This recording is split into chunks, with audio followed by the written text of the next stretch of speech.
Hi friends, அஸ்ஸலாமு அலைக்கும். நான் வந்து லைலத்துல் கத்ர் இரவன்னைக்கு பள்ளிவாசலுக்கு 200 பீஸ் ப்ளைன் கேக் வந்து நான் கொடுத்தேன். அது எப்படி பண்ணேன் அப்படிங்கிறத இந்த வீடியோவில் ஃபுல்லாக நான் காமிச்சிருக்கேன். நான் என்னென்ன மிஸ்டேக்ஸ் பண்ணேன் அப்படிங்கிறத நான் காமிச்சிருக்கேன். ரெசிபியுமே ஷேர் பண்ணியிருக்கேன். நீங்கள் ட்ரை பண்ணி பார்த்துட்டு எப்படி இருக்குன்னு கமெண்ட் பண்ணுங்கள். ஸ்கிப் பண்ணாமல் வீடியோ ஃபுல்லாகவே பாருங்கள். நான் கேக் பண்ணுறதுக்கு முந்தின நாள் பார்த்திங்கன்னா 40 முட்டை, 1.5 கிலோ சீனி பவுட்ரு பண்ணி வச்சுருக்கேன், 1.5 கிலோ மைதாவுமே சளிச்சு வச்சுருக்கேன். பேட்சுக்கு தேவையான butter sheet, oil, essence, baking powder எல்லாமே நான் வந்து முன்னாடி எல்லாமே ரெடி பண்ணி வச்சுட்டேன். ஸோ அப்போ வந்து எனக்கு வந்து வேலை வந்து ஈஸியாக இருந்துச்சு. ஒரு க்ளீனான பவுலில் 8 முட்டையை வந்து ஃபஸ்ட்டு உடச்சி ஊற்றிருக்கேன். நான் வந்து மொத்தம் எனக்கு 5 கிலோ பண்ணணும், ஒரு கிலோவும் 5 பேட்ச் பண்ணுறேன். ஸோ 8 முட்டையை வந்து உடச்சி ஊற்றியாச்சு. அது வந்து என்னோடய பீட்ரு வந்து பார்த்திங்கன்னா சின்ன பீட்ரு, அதனால் வந்து ஃபுல் ஸ்பீடு வச்சு வந்து நான் பீட் பண்ணுறேன். நல்லா பீட் பண்ணிவிட்டு அதில் வந்து நமக்கு வந்து 2 கப் சீனி தேவைப்படும். ஃபஸ்ட்டு 1 கப் நான் எடுத்து நல்லா கொஞ்சம் கொஞ்சமாக போட்டு நல்லா பீட் பண்ணிக்கிறேன். அது பீட் பண்ணதுக்கப்புறம் மறுபடியும் இன்னொரு கப் எடுத்து அதையுமே போட்டு நல்லா சீனி கரையிற அளவுக்கு முட்டை நல்லா ஃப்ளஃபி ஆகிற வரைக்கும் நல்லா பீட் பண்ணிக்கிறேன். அதை பீட் பண்ணதுக்கப்புறமா அது கூடவே வந்து கொஞ்சமாக வெண்ணிலா எசன்ஸும் பைனாப்பிள் எசன்ஸும் சேர்க்கணும். இதில் நீங்கள் மில்க் எசன்ஸ், பட்டர் எசன்ஸ் அந்த மாதிரி எது வேணால் சேர்த்துக்கலாம். நான் ரொம்ப வந்து எசன்ஸ் வேணாம் அப்படிங்கிறனால கொஞ்சம் 2 எசன்ஸ் மட்டும் நான் சேர்த்துருக்கேன். அது கூடவே 4 டேபிள் ஸ்பூன் ரீஃபைண்ட் ஆயில் சேர்த்துருக்கேன். அதையுமே ஆயில் எசன்ஸ்லாம் பீட் பண்ணும்போது 1 ஸ்பீடில் வச்சு தான் நம்ம வந்து பீட் பண்ணணும். அதுக்கப்புறமா 2 கப் மைதா எடுத்திருக்கேன். அதில் வந்து 2 டீஸ்பூன் பேக்கிங் பவுடர் மட்டும் சேர்த்துருக்கேன்.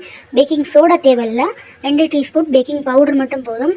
அதையுமே நல்லா சளிச்சு வச்சுட்டு இதுக்கப்புறம் நமக்கு வந்து பீட்ரு தேவைப்படாது. கொஞ்சம் கொஞ்சமாக பேட்டரில் வந்து நம்ம மாவு போடணும். மைதா மாவு சேர்த்து விஸ்க் வச்சு நீங்கள் மிக்ஸ் பண்ணுங்கள். நீங்கள் வந்து பிகினராக இருந்தீங்கன்னா விஸ்க் வச்சு மிக்ஸ் பண்ணுறது ரொம்பவே நல்லது. பீட்ரு வச்சு மிக்ஸ் பண்ணும்போது டக்குன்னு அந்த ஃப்ளஃபினஸ் உடஞ்சிரும். அதனால் நீங்கள் விஸ்க் வச்சு மிக்ஸ் பண்ணுறது பார்த்திங்கன்னா ரொம்பவே நல்லது. நான் வந்து கொஞ்சம் கொஞ்சமாக மாவு போட்டு விஸ்க் வச்சு நல்லா மிக்ஸ் பண்ணிக்கிறேன். மிக்ஸ் பண்ணதுக்கப்புறமா கொஞ்சம் கெட்டியாக தான் இருக்கும் பேட்ரு. உங்களுக்கு ரொம்ப கெட்டியாக இருக்கிற மாதிரி இருந்துச்சுன்னா பால், தண்ணி அந்த மாதிரி ஏதாச்சும் சேர்த்துக்கலாம். இதுதான் வந்து பேட்டரோட கன்சிஸ்டன்சி. இதுக்கப்புறம் வந்து நான் 9 இன்ச்சு டின் எடுத்திருக்கேன். எனக்கு வந்து 1 கிலோ நான் செய்ய போகிறேன். அதனால் நான் வந்து 9 இன்ச்சு டின்னில் இதை வந்து நான் ஊற்றிக்கிறேன். நல்லா ஸ்பேட்சுலாம் வச்சு அடி வரைக்கும் நல்லா கிண்டிடுங்க. ஏன்னா அடியில் மாவு இருந்தாலும் இருக்கும் இல்லையா, அதனால் ஒரு மிக்ஸ் கொடுத்துருங்க. கட் அண்ட் ஃபோல்ட் மெத்தடில் மிக்ஸ் கொடுத்ததுக்கப்புறமா இதை வந்து நான் வந்து டின்னில் வந்து ஊற்றிக்கலாம். 9 இன்ச்சு டின்னில் வந்து நான் பட்டர் ஷீட்லாம் போட்டு ஆல்ரெடி வந்து ரெடி பண்ணி தான் வச்சுருக்கேன். ஃபஸ்ட்டு நமக்கு அந்த வேலையை அதுதான், பட்டர் ஷீட் போட்டு ரெடி பண்ணி வச்சிடணும். வச்சதுக்கப்புறம் தான் நம்ம வந்து எந்த வேலையாக இருந்தாலும் செய்ய ஸ்டார்ட் பண்ணணும். ஸோ அதுக்கப்புறமா நான் இதில் வந்து ஊற்றிட்டு ஓடிஜியில் வந்து 180 டிகிரி செல்சியஸில் 15 மினிட்ஸ் வைக்கணும். நான் ஃபஸ்ட்டு பேட்சில் பண்ண மிஸ்டேக் என்ன அப்படின்னா, நான் 180 டிகிரி செல்சியஸில் 35 மினிட்ஸ் மட்டும் வச்சு குத்தி பார்த்தேன். ஆனால் எனக்கு அது ஒழுங்காகவே பேக் ஆகலை. என்ன பேக் ஆகலைன்னு சொல்லிட்டு எக்ஸ்ட்ரா 10 மினிட்ஸ் வச்சுட்டே இருந்தேன். ஸோ எனக்கு வந்து 50 மினிட்ஸில் தான் கரெக்டாக எனக்கு பேக் ஆகி கிடச்சிச்சு. நான் உங்களுக்கு கேக் கட் பண்ணும்போது காட்டுறேன், குத்தி எடுத்தனால என்ன ஆகிருக்கு அப்படிங்கிறத. ஸோ இது வந்து உள்ளே வச்சிடலாம். இந்த மாதிரி ஒரு ஊசி எடுத்துக்கோங்க. மேக்ஸிமம் வந்து எல்லோரும் அந்த ஒரு குச்சி மாதிரி இருக்கும், அதை யூஸ் பண்ணுவாங்க. நான் அதை யூஸ் பண்ணுறதில்ல. நான் இந்த கருது கம்பின்னு சொல்லுவாங்க இல்லையா, அந்த பணியாரம்லாம் எடுக்கிறது, அதை வச்சு நான் வந்து மிக்ஸ் கொடுத்துக்குவேன். நான் மேக்ஸிமம் இதான் யூஸ் பண்ணுவேன். ஸோ இதை வந்து நல்லா கிண்டிட்டு நல்லா டேப் பண்ணிக்கோங்க. அதில் இருக்க ஏர் பபிள்ஸ்லாம் ரிலீஸ் ஆகிடும். அதுக்கப்புறமா ஓடிஜியில் வந்து எடுத்து வச்சிடலாம். 180 டிகிரி செல்சியஸ்க்கு 50 மினிட்ஸ் வைக்கணும். நான் 30 மினிட்ஸ் தான் வச்சேன். அதனால் எனக்கு வந்து ஒழுங்காகவே பேக் ஆகலை. திருப்பி 10 மினிட்ஸ் வச்சுட்டே இருந்தேன்.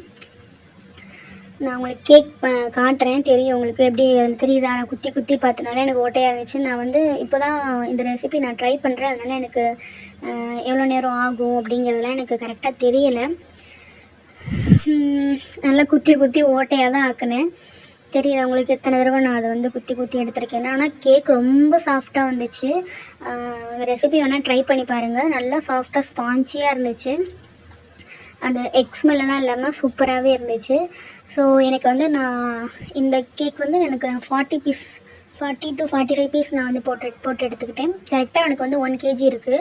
ஸோ சைட்ஸ் எல்லாம் கட் பண்ணிவிட்டு 3 டிவைட் பண்ணி அதை வந்து ஒரு 40 பீஸ் வந்து நான் போட்டுக்கிட்டேன். அதுக்கப்புறமா செகண்ட் பேட்ச் நான் செய்ய ஸ்டார்ட் பண்ணி அதையுமே நான் வச்சுட்டேன். நான் 5 கிலோவுமே ஒரே ஒரு நாளில் தான் பண்ணேன். அதாவது லைலத்துல் கத்ர் இரவுக்கு முந்தின நாள் வந்து நான் இந்த வேலையை காலையில் நான் ஸ்டார்ட் பண்ணேன். சகர் முடிச்சோன்னே ஸ்டார்ட் பண்ணி எனக்கு வீட்லேயும் வேலை பார்த்து எல்லாம் பண்ணி முடிக்கிறதுக்கு எனக்கு ஈவினிங் ஆகிடுச்சு. ஸோ இது ஃபுல்லாக எவ்வளோ ஸ்பான்ச்சியாக இருக்குது பாருங்கள். சூப்பராகவே பேக்காகி வந்துருந்துச்சு.